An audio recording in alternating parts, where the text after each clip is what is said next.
Nagpapasalamat kami sa Maranatha Events, sa pag-aasikaso nila ng event namin. Salamat kay Miss Rosel, kay Miss Ramiro, dahil first day pa lang nung nagkita kami, sila din nagbigay ng mga idea for paano yung event preparations namin.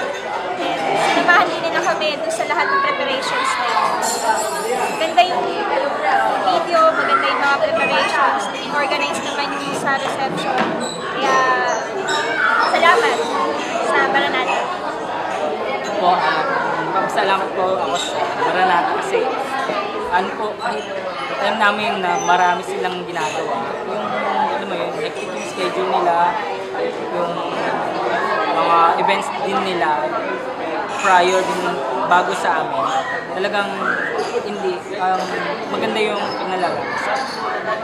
At saka papasalamat ako kay Miss Rosel kahit na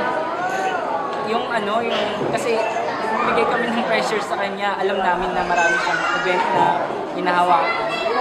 Pilit namin siyang gustong kausapin at maganda naman dahil hindi niya kami tinitake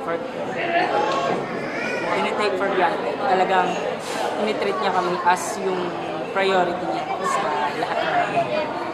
Maraming salamat po sa Maranatha, sa buong staff po, sa video.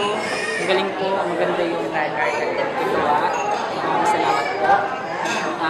Sa cameraman, kahit na inaawat mo picture ako, salamat. Salamat sa smell. Mas smell and smile. Salamat po. Thank you po. God bless.